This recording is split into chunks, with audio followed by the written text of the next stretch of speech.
My dear beloved people of God, we come to the third Sunday of Lent, and we have a very remarkable episode in the Gospel passage.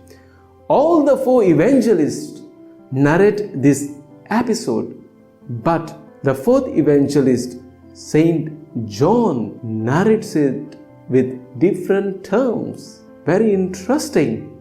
All the four evangelists prove that the cleansing of the temple is the decisive moment in the ministry of Jesus. John takes us deeply into the mystery of Jesus and the temple. I request you to watch this video till the end so that you understand it well. Saint John places this episode at the very beginning of Jesus' ministry, whereas the synoptic writers, the other three evangelists, they present this episode towards the end of Jesus' ministry. Therefore, we come to understand that the ministry of Jesus, according to Saint John, starts in Jerusalem, whereas the place of ministry for the synoptic writers is Galilee. Today we have the passage of Jesus cleansing the temple. Did Jesus come to destroy the temple? If not, why did he then say, "Destroy this temple and I will raise it up in 3 days"?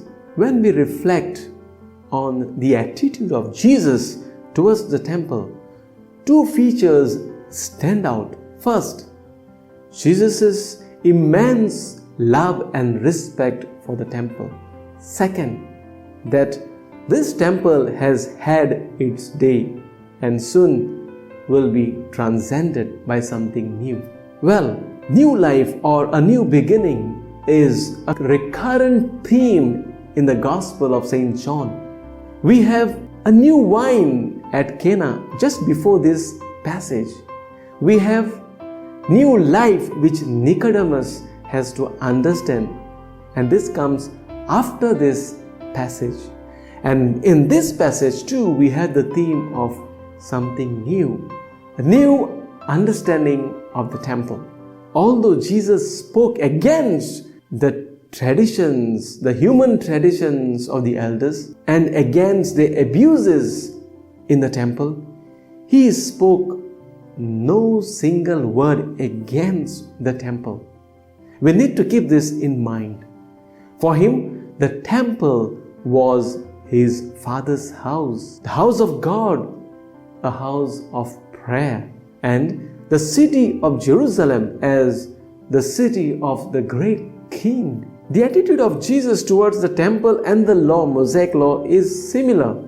As Jesus said, "I came not to abolish the law but to fulfill it."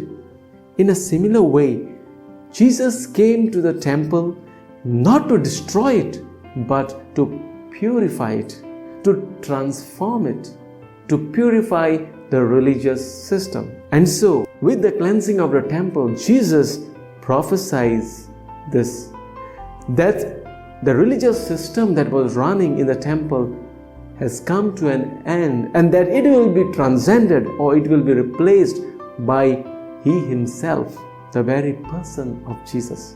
My dear God's people, it's very important to understand two Greek terms in order to understand the mystery of Jesus and the temple. There are two Greek terms for the temple. First is Hieron, second is Naos. The three synoptic gospels use the term Hieron, but John uses Naos as well. Now see the difference. Hieron means the sacred place of meeting God. Now in our churches, it could be the place in the church, in the pews where we sit, where we experience God. So it is the place to meet God, a sacred place. The second term is Naos.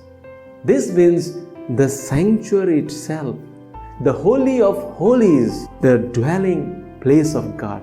So in our churches, we could mean this place as the blessed sacrament where Jesus always dwells, where there is always 100% the presence of God. So when Jesus said, "Destroy this temple and I will build it in 3 days," he used the word naos and not heiron.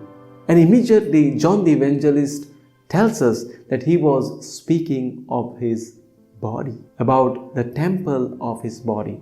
So naos means the dwelling place of God. He meant to tell the Jews that henceforth the real temple, the dwelling place of God on this earth is Jesus Christ, He Himself.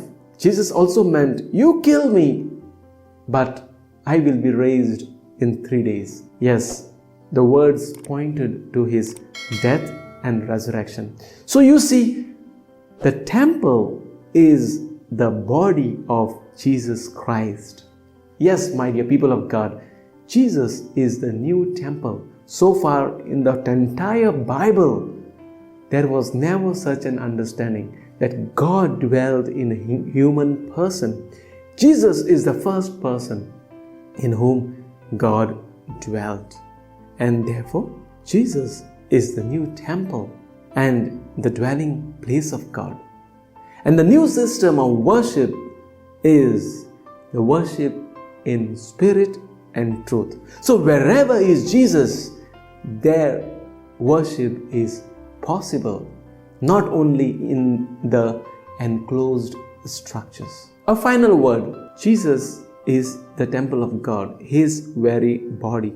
You and I belong to the mystical body of Jesus Christ. Holy Spirit dwells in us. We too are the temples of God, and therefore we need to respect this temple too and purify it. May God bless you.